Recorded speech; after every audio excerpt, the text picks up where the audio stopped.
जय सीताराम, जय सिया राम, जय हिंद, जय भारत। आज हम लोग प्रश्नावली 1.2 का question number 3 class 10th math का पढ़ने जा रहे हैं। आवाज गुणनखंडन विधि द्वारा निम्नलिखित पूर्णांकों के एचसीएफ और एलसीएम ज्ञात कीजिए। तो एलसीएम और एचसीएफ तो आप बचपन से पढ़ते आए हो, शुरू में भी यही सवाल है।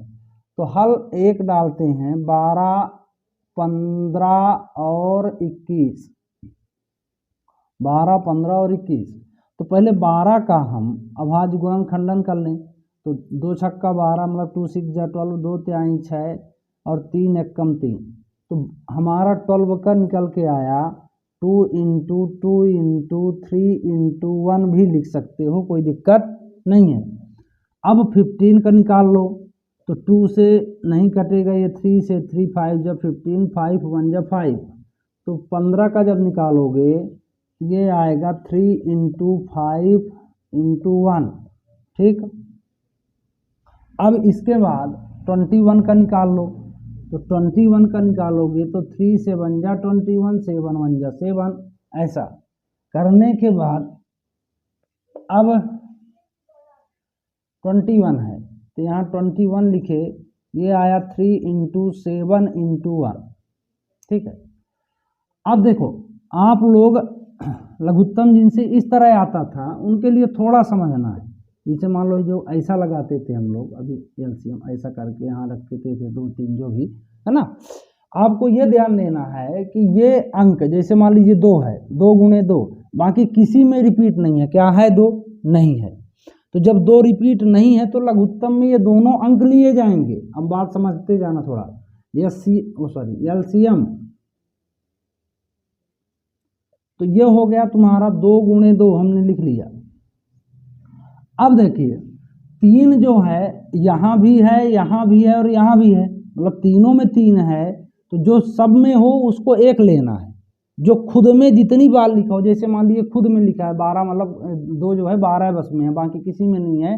तो चाहे वो 4 बार लिखा होता, 5 बार लिखा होता, जितनी बार मतलब अपने में सेल्फ में है गुणनखंड में, तो उसको लेना है ना, पूरा लेना है। और जो सब में हो उसको एक लेना है। अब 5 की बात करें तो 5 अपने बस में है तो 5 लेना है। 7 की बात किया जाए 7 अपने बस में है। और एक लिख भी सकते हैं, ना भी लिखेंगे तो कोई गलत नहीं माना जाएगा, क्योंकि एक सबका गुणनखंड होता है। दुनिया की ऐसी कोई संख्या नहीं जिसका गुणनखंड एक ना हो, ठीक है।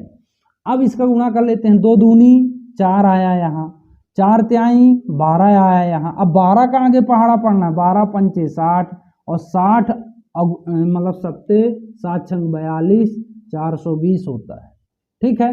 ऐसा बहुत बच्चों से पढ़ाई मतलब नहीं आता जिसे गुणा करना। तो 2 दूनी 4 यहाँ आ गया, 4 लिख लो। 4 तिहाई 12, 12 पंचे 60 और 60 7 ये हो गया।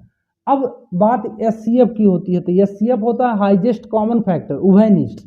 मतलब इसमें सब में कॉमन कौन सा है, जो सब में हो। तो सब में कॉमन कौन है? एचसीएफ बराबर, यहाँ देखो 3 इसमें है, 3 इसमें है, 3 इसमें, 1 है। तो 1 लिखो या ना लिखो कोई दिक्कत नहीं, क्योंकि 1 का गुणा भी जिस संख्या से करोगे वही आनी, ठीक है। तो हमारे आंसर क्या हुए? इंग्लिश वाले ऐसा लिख सकते हैं, हम लिखेंगे, हिंदी वाले लिखेंगे आता है, और इंग्लिश वाले लिखेंगे सो एलसीएम, यहाँ लिखेंगे तुम लोग, हिंदी वाले लिखेंगे लघुत्तम समापवर्तक इक्वल 420। बस मतलब थोड़ा शब्दों का फेर रहता है इंग्लिश और हिंदी में। और महत्तम समापवर्तक बराबर मासापा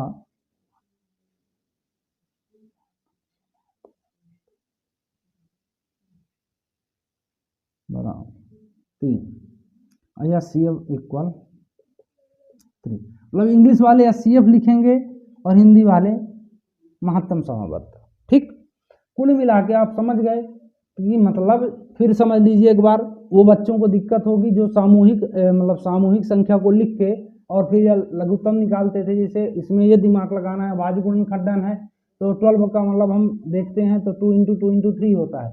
अब 2 सब में इंक्लूड नहीं है, तो जो सब में इंक्लूड नहीं है, अगर सेल्फ नंबर का वो मतलब फैक्टराइजेशन है, फैक्टर है, तो उसको पूरा लेना है, चाहे वो 2 बार 4 बार जितनी बार लिखा हो, है ना, उसको नहीं छोड़ना है। पर अगर वो सब में है, इंक्लूड है वो नंबर, तो वो तब फिर 1 लेना है, 1 बार लिख लोगे। ये बस इतना ही। ठीक है, अब आगे चलते हैं।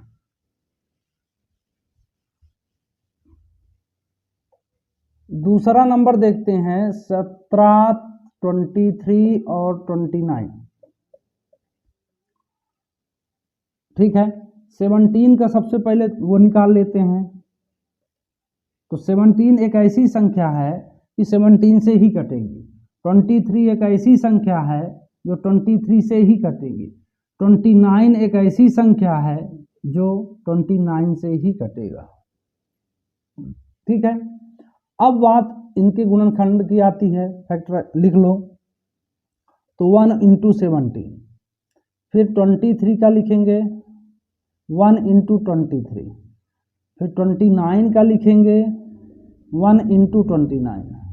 ठीक है, अब इनका 1 का कोई मतलब ही नहीं है पहले गुणा में, क्योंकि वही संख्या आएगी। 17 3 51 की है, 5 17 दूनी 34, 34 5 39। अब 29 का पहाड़ा पढ़ना है। 9 1 कम 9, 9 9 81 की, 81 लाठ 9 3 27, 27 8 35, फिर काट दो। 2 1 कम 2, 2 9 18 की, 88 लिख 2 3 6 1 7 9 3 8 5 13 7 3 10 11 11 3 3 9, है ना।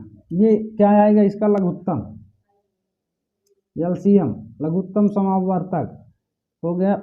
इसमें लिखोगे 1 × 1 सब में है, लिख लो 17 × 23 × 29 इक्वल 11339। ये CF जो है लगाने की एक्स्ट्रा जरूरत नहीं है, सब में एक मात्रा है, बस बात खत्म। ठीक है, अब इसके आगे तीसरा नंबर देखते हैं।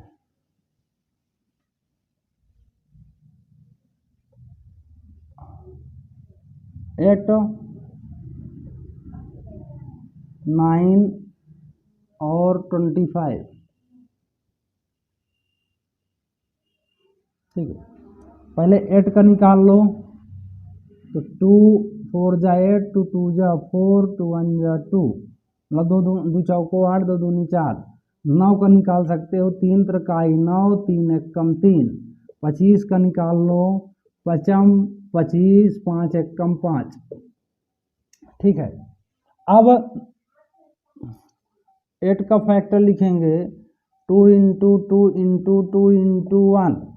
9 का फैक्टर लिखेंगे 3 × 3 × 1। 25 का फैक्टर लिखना है 5 × 5 × 1। ठीक है, अब बात आती है एलसीएम लिखने की। तो एलसीएम जो है, अब देखते हैं ये दो क्या इसमें कहीं है, नहीं है, तो ये तीनों 2 लिए जाएंगे, मतलब तीनों 2 को लेना है। ये 3 कहीं है, नहीं है, तो तीनों 3 को लिखना है, वो दोनों 3 को। 5 कहीं नहीं है किसी में, मात्र सिर्फ एक ही डिजिट पे है, 5 अंक पे है, और 1 सभी हैं, ऐसा कर लेते हैं। ठीक, अब अगर आप दिमाग लगाओ तो सीधे सीधे मतलब पूरा ये गुणनखंड वही ले लिए, कहीं कुछ कटा नहीं है। तो 8 नाम 72, और 72 × 25, तो 25 दूनी 50, 5 25 7 175, और 175 और 5 80, 1800 आएगा इसका लघुत्तम, 1800। और यह CF बराबर आपका आएगा, सब में इंक्लूड क्या है 1, सब में कॉमन क्या है 1। ठीक है, अब इस तरह ये आपका 3 नंबर का क्वेश्चन पूरी तरह से पूरा हो गया अच्छे से। और आप लोग सब्सक्राइब जरूर करिए, शेयर करिए, जिससे मैं आगे वीडियो बनाता रहूं। जय हिंद, जय भारत।